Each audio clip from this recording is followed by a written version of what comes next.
it's hard to carve out time even to think about the structure of our teams, the tech that we're using, these sorts of things. Why is it that coaching should be one of the top priorities within that set of things that we're already trying to carve out time for?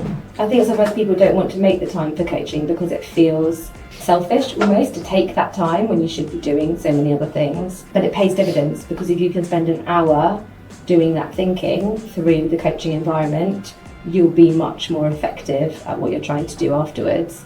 But interestingly, because I also teach coaching skills to leaders, and it can be a barrier sometimes that people say, I don't have time to coach my team, it's too time intensive. You can coach someone for 10 minutes and actually get really far and to a different kind of conversation. I'm realising that I probably need a little bit of a steer on what separates coaching from management, from therapy. Yeah.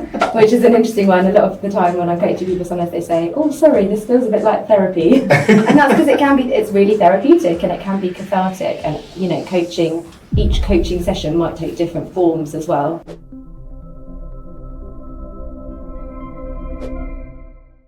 This episode is brought to you by Instant Impact. Instant Impact provides transformative talent solutions to small and mid-sized companies that are making between 30 and 500 hires each year. If your recruitment's giving you a headache and you don't know where to start, then give the team at Instant Impact a call or visit www.instant-impact.com for more information. Hello and welcome to We Need to Talk About HR. I'm your host, Felix Mitchell. Today's business environment is probably more challenging than many, if not most of us, have seen in our lifetimes. We have to navigate operating model changes, AI, and a completely wildly unstable geopolitical environment. Layering on the usual ebbs and flow of messy human life, and it's no surprise that even the highest performers find it hard to maintain year-on-year results. Companies are going to do more and more to optimize their existing teams through technology, improve leadership, and looking at what interventions they can make that really drive value to their teams. Coaching feels like one of those that can make a huge shift to performance if you do it right. Our guest today is Sharon Tattan, the head of talent, learning and development at the law firm Forsters and founder of Sharon Tattan Coaching. Sharon's passionate about enabling people to get the most out of themselves at the different transitions that life has to offer, so I can't think of anyone better to guide us through this fascinating topic. Sharon, welcome to the show. Thank you. Thanks for having me. Thanks for the intro as well. The absolutely seamless intro. Sharon, why is coaching so important? Coaching is important in so many ways. I think to pick up on your introduction, coaching for high performance is a fantastic way for leaders and really anyone to take a beat away from the busyness of the doing and reflect, maybe collect some feedback, reframe things, come up with different solutions. We can talk more about what that looks like perhaps later. So that's really huge. It's something that we probably don't take time for in the day job. But I think coaching is just so important as a leadership skill, as a life skill actually. It's amazing. Once you understand how it works, you can employ it in so many different ways. It helps teams function better. So yeah, it's, as you can tell, I'm quite a big champion of coaching. Well, you'd hope so. One of the first things you said was that it can be hard to take a beat as a leader, and that really resonates. I know it will with a lot of our listeners. Everything feels so busy right now, and it's hard to carve out time even to think about the structure of our teams, the tech that we're using, these sorts of things. Why is it that coaching should be one of the top priorities within that set of things that we're already trying to carve out time for? Yeah, I think sometimes people don't want to make the time for coaching because it feels selfish almost to take that time when you should be doing so many other things. But it pays dividends, because if you can spend an hour doing that thinking through the coaching environment, you'll be much more effective at what you're trying to do afterwards. And it might also be about regaining balance, identifying what you need to start doing and stop doing. But interestingly, because I also teach coaching skills to leaders, And it can be a barrier sometimes that people say, I don't have time to coach my team, it's too time intensive. And then they find through, a 90-minute training session where they might spend a bit of time practicing, you can coach someone for 10 minutes and actually get really far and to a different kind of conversation. Just the power of something like not being interrupted or being asked an open question instead of being told something. You can do a lot in a really short space of time, actually. Okay, I'm realising that I probably need a little bit of a steer on what separates coaching from management, from therapy. Yeah. Which is an interesting one. A lot of the time when I'm coaching people, sometimes they say, oh, sorry, this feels a bit like therapy. And that's because it's really therapeutic and it can be cathartic. And, each coaching session might take different forms as well. So I guess coaching and management, maybe coaching and mentoring might be good to differentiate as well. If you think about a mentor is someone who's been there, done it, has the experience, and you may go to that person for some advice. You want them to tell you in the situation that you're in what might work well, give you some guidance, and that impartial view perhaps. Management, you might be training someone, teaching them how to do things, but you also want to encourage them and empower them. So the skills of coaching can be used in both of those things I've described already. But what's different about coaching is the role of the coach is not really even to have any expertise in the area you're talking about. The role of the coach is to be an expert in the listening, the focus, the attention, the observations, maybe feeding back, reflecting kind of what you're seeing or hearing or experiencing and talking to that person, and helping that person move to a place where they can frame things differently, think about solutions, work out how they want to move forward with something so that they come to their own decision or next step. If that makes sense. Yeah, it definitely does. Are there different schools of thought in coaching then? Can you be I'm basing this more, just so you know, on my own experience of seeing a psychiatrist or because it feels relatively similar to that, in that there'll be different experts with their different frameworks of working and their different, I guess, methodologies and tools that they lead you with. Is that a little similar? Totally. I mean, the thing is with coaching, there's some boundary setting, right? So we're talking here about executive coaching in the workplace. So there is that boundary setting that if it gets too close to, supporting someone with their mental health or something like that, as a coach, you might want to say to the person, this is actually getting beyond my remit. Can I introduce you to these resources that we might have available, that kind of thing. But of course, we're human and we bring our whole selves to work. So it's going to get a little bit sometimes into the emotions of things that are going on. There's sort of the purist coaching would be very much that it's not about what I'm bringing to the table, it's all about me gleaning from you what's going on. You've got your best solutions. But, for me it's interesting because of my L&D expertise as well. Sometimes it might be that I'm coaching someone and what they really need is a little model that I know from, a training session that I give. So you can break out of the coaching. I guess the theory and the right way of doing that is to be open about what you're doing and to say, actually, I have seen something. I wonder if can I throw it in the mix? It might be interesting for you to see this. And of course, I wouldn't completely sit on my hands if there's something I can share with someone that would be helpful. And presumably,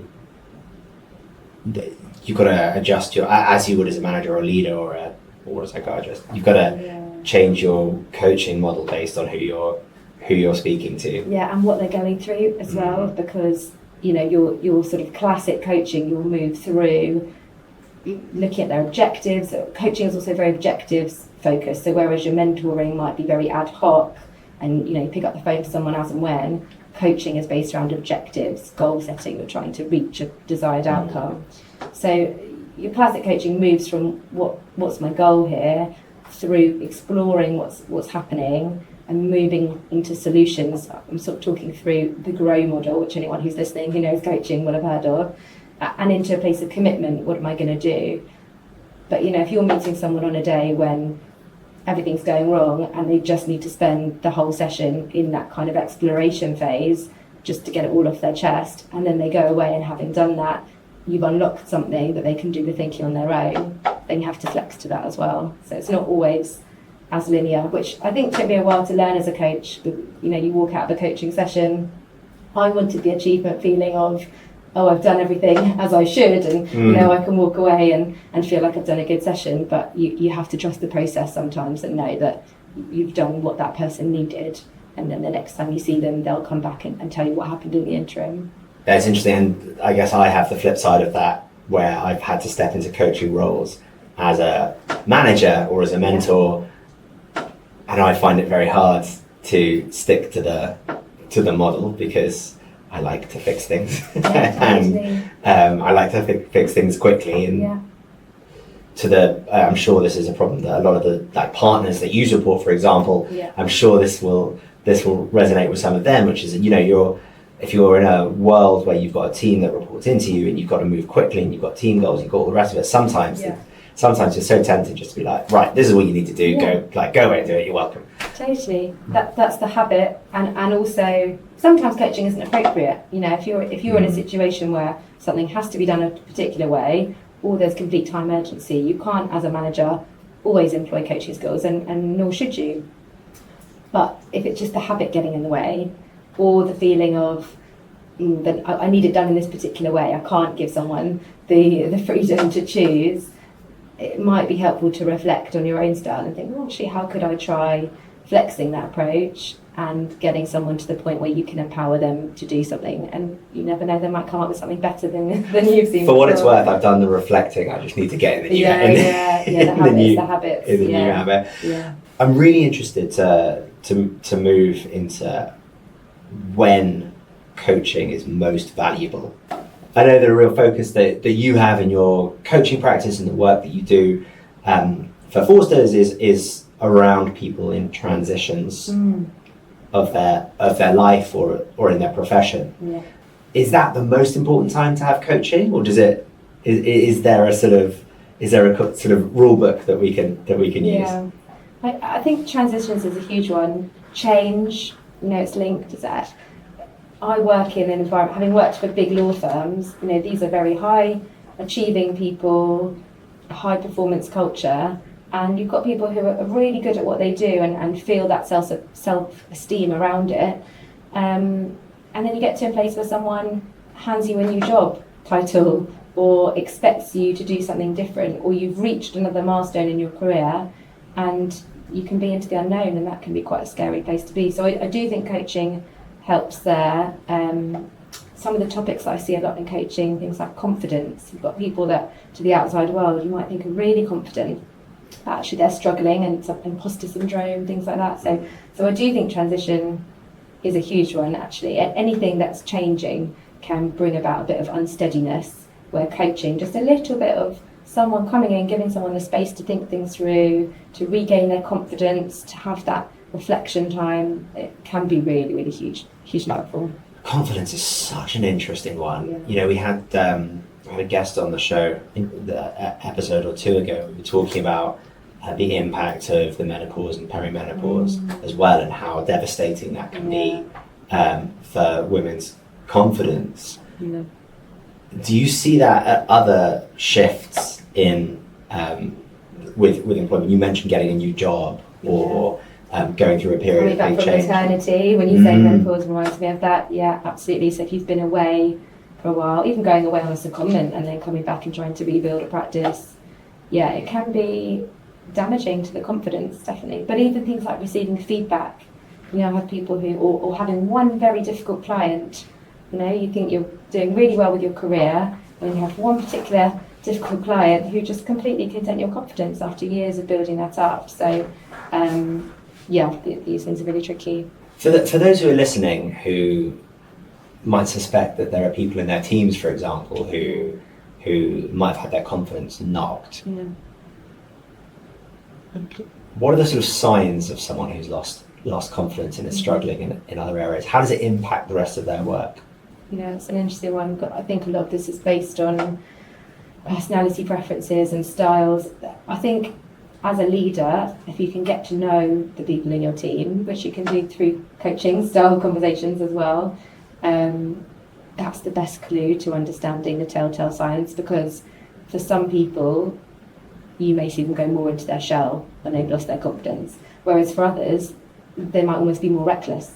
So I think it depends on knowing the personality, trying to get to know the people and spotting if they're acting a little bit out of character, if they haven't got their usual energy, if something's a bit different, that might be a way to know what's going on. But if you, it's like psychological safety as well, right? If you provide this environment where they can come and talk to you and not fear judgment, then ideally you'll have that space where they'll be able to say, this thing's really not my confidence, and how can we get through this? And I think, and this is purely sort of anecdotal, but based on a lot of anecdotes, so also bordering on evidence-based. It feels to me like we're seeing more regular and more extreme change in the environment around us, and that companies are having to go through corresponding shifts to sort of products that they're providing, to the markets that they're addressing, to the shape of their teams, to the tech that they're using. Feel free to disagree with that one. But if this sort of change as usual is the world that we're operating in at the moment, what are if there is a CEO or an HR director listening to this and they're thinking, all right, well, I definitely want to bring coaching into my organization. What do they need? Do they need a bunch of external coaches? Do they want to set up an internal coaching practice? Actually, is this something they should be just retraining people, retraining managers in? What's the most effective way of making sure that everyone in the business, or the people in the business that need coaching, are receiving coaching? Yeah, I think there's different ways around it, aren't there? I think if you get some coaching for some of the top leaders, that can be really transformational, because that has the trickle-down effect then. But I think that there's coaching in the sense of coaching sessions and having that space to think things through, and then there's the skills of coaching. And I think so many organisations would benefit if there was just general awareness and use of more coaching skills. So just that slight difference of asking more open questions, creating more space to listen, having a focus. How many organisations, when someone's having a meeting, they're also tapping away, like you said, everything's busier, technology, we're, especially if you're working from home and you're on a call with someone over there, but you're also doing your emails over here and you're late to that other meeting and you're messaging that person. Focus and attention, these tiny things can make huge changes. So I think if that was spread through an organisation, that would be really... That focus piece is so key. I was on a call just before this, apologies to the people I was on with, an internal call, I'll add. Not that that's any different, but I caught myself by accident doing emails and responding to the instant messages I was having, completely by accident. So I really do feel like the working from, you never do that in a meeting when you're sitting down with people in person. Well, some organisations, they probably would have always had the... I tell you what, if you've ever led a training session to a group of law firm partners, even years ago, having them put the Blackberries away was a big deal. But yes, you're right, it's even worse now, isn't it? It's really challenging. Any quick hacks for fixing that, or is that a full culture shift? I think it's about being deliberate with the way you do things, and of course we're all going to need to multitask and at times, and we've all been there where you have to be slightly responding to this thing and attending this meeting that someone needed you at. But I think when it comes to management and leadership, just trying to be more deliberate with what you're doing and thinking, hold on, this needs my attention. And it's that same thing again of spending a short time really focused will be much more effective than, say you've got a half an hour catch up with someone in your team. If you made it 15 minutes, but you gave them your full attention, it might even be more pivotal. And maybe that opens up something where you realise you do need to spend a bit more time. You need to make time for them to talk about something in more detail. But if you gave them half of your attention for half an hour, you may never get to the place where you realise something was going on for them. That's really interesting. I do think we default to hour or half hour meetings, right? Yeah, it's very true. Yeah, and then what happens is you have half an hour and you're back to back with your next half an hour, aren't you? So you're always catching your tail. So good sort of time management tip, make it last 25 minutes, bit of a gap, or just challenge, does it need to be half an hour at all, 10 minutes? One of my Peloton instructors always says when they're doing the weight sessions, it's like there's no reason why it needs to be 10 reps. Make it something random, like 11 or 13. You've got to be so careful in the workplace though, haven't you? Because I definitely had things where a meeting starts at 1:45 the hour and everybody misses it or is late. Oh yeah, because they're not expecting it. They're not expecting it at all, so you have to be slightly careful. Absolutely right. And when is it time to engage an external coach? Well, I think when you need that expertise, definitely. I mean, sometimes also if you're talking about leaders, your CEOs or your partners, etc., they probably want the credentials, and actually most importantly, they probably want someone external to the organisation because you don't necessarily want to bump into the person at the coffee point, or maybe you want to talk about things where it's just going to be too much of a conflict. So having the space to talk to someone external can be really, really valuable, and it's not about them bringing their external perspective because they're bringing their coaching expertise, but it can feel more helpful to have someone who's not part of the organisation. That makes sense. And you don't want to be, if you're going through a really challenging conversation that's going to impact people in the organisation, you don't want to be mates with those people. It's too much of a conflict. Is there a right way to engage an external coach? Well, I think I've always liked engaging external coaches that I've either worked with before or had recommended from someone else, so that's good. But different coaches will have different things they can bring to the table. There's lots of coaches who've done a particular job, been a law firm partner and then retrained as a coach. We talked earlier about the different styles. Those sorts of ones might bring in a bit of mentoring with their coaching, for example. So that can be quite helpful.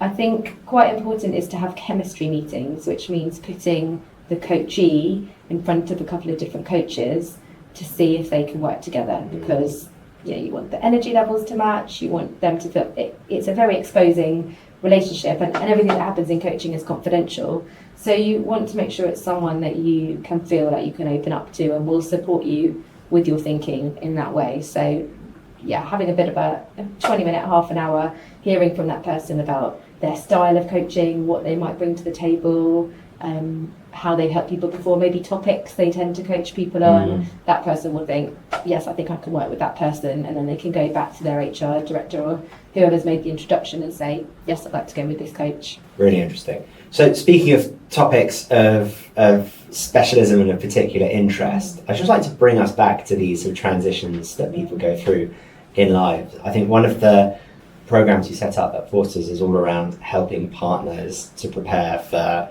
retirement and go through that process. But I also know you head up early careers at the organisation as well. Are you ever struck by the sort of similarities that these transitions have, or is it more marked around the sort of nuances and differences between each one? Yeah, it's interesting for me seeing both ends of the spectrum. I bet. And we just recruited our first round of solicitor apprentices, so we've got school leavers even earlier, and then all the way to partners. I think I might have actually had sort of an open day for our solicitor apprentices and launching the partner retirement within a week of each other. Amazing. So it's interesting. Are there similarities? It's hard in a way for me to see the similarities when I'm seeing, really young people who've never been in the workplace before, and the partner retirement thing, which we're just coming to now, and I know a few firms have been doing now for a couple of years. It's something that is very different for people to get their head around. They've built up a whole career, been an expert, been a leader in their field, made amazing client connections, maybe friends with clients over the years, built up teams, and then they're thinking about what next. And that feels like something very new and can be quite scary. Do you get similar, at that stage, do they go through sort of grief in any, is it almost like a loss? Yeah, there's lots of books around retirement, and I think that does feature as part of it, because it's a change, again, isn't it? Change in identity, loss of what you're doing for. Lots of the retirement literature is, loss of routine even, not coming into the office anymore, not having the loss of the social connection. So I do think that's a big part of it, and that's where the coaching for retirement, probably a bit more directive actually, to support people, the questions coming from the coach might be around helping them think, well, what have you thought about this? Helping them identify what else is purposeful to them, where they might want to spend their time. Because for some people it might be free time, travel, golf course. But in this day and age, it's probably less about that and more about different roles of responsibility they're going to have and different ways they can still have the intellectual stimulation. And so helping someone think through that, as well as all the complexities of succession planning and how do I pass on my client base and all of that stuff. That there's lots to think about. Well, that feels like that's a really good example of one that you probably want that internal, right? Because you're talking about clients or no. I mean, for us, having launched this, I was really keen to use external coaches and ones with a specialism in the retirement space, because much as I've got my coaches that I know and trust, they don't necessarily have the same experience of guiding someone through that stage. So for people, actually some of the partners who are looking to retire, they might be interested in trustee positions, or they have to think about their finances in a different way. And not that the coaches are financial advisors, but someone who has come across those same questions before and can give a little bit of guidance of where the person might need to go for more information, for me is quite a different expertise to executive coaching. So interesting. Yeah. Now I know, I want to share a tidbit that you shared with me before, which is, when you're doing that sort of stuff, a lot of them will be on work laptops and just use their work email for everything. Yeah. So there are practical pieces as well. Things you never thought about before. I've only ever had a work email address. If my laptop's ever broken, I've had IT service desk at the end of the line. How do I buy a laptop and get Windows installed? And all these things that you wouldn't have thought about. That's very interesting. I'd love to bring us back, just as we're wrapping up, to the beginning of the career, because I know this is a really interesting topic for a lot of listeners. We just saw a report coming out from, I read it on the Times, I'm not actually sure where it's Adzuna, I think, released a whole report on the fact that it's the worst graduate employment market since 2018. Yeah. What are the sort of, what's the vibe? what's the mentality of the folks that you're speaking to earlier in their career at the moment? Yeah, I feel like it's always been tough. I worked in graduate recruitment probably 15-ish years ago, and it was tough then. Volume of applications for these top firms. I mean, it's scary now. Like I said, we opened our solicitor apprenticeship applications for the first time this year. We had 850 applications and we hired 4. Holy moly. And these are 17, 18-year-olds largely. The quality is phenomenal. We've been blown away by the quality as well. So there's a lot of very exciting candidates. It's such a tough ask really for them.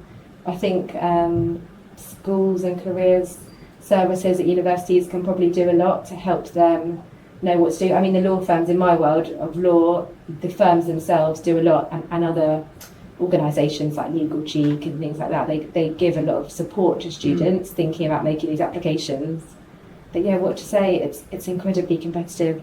It's tough. In my opinion, university career services need to pick up their game. They were crap when I was coming out of university. I think they're still pretty uninvented now. There are some that are amazing, I have to say. I know the guys are like, for example, at Bath University, that really, really forward thinking. But I was seeing I see, because I'm still interested in it, because we set up Instant Impact 14 years ago. We were an early career graduate recruitment business, so I do check in back on the career services.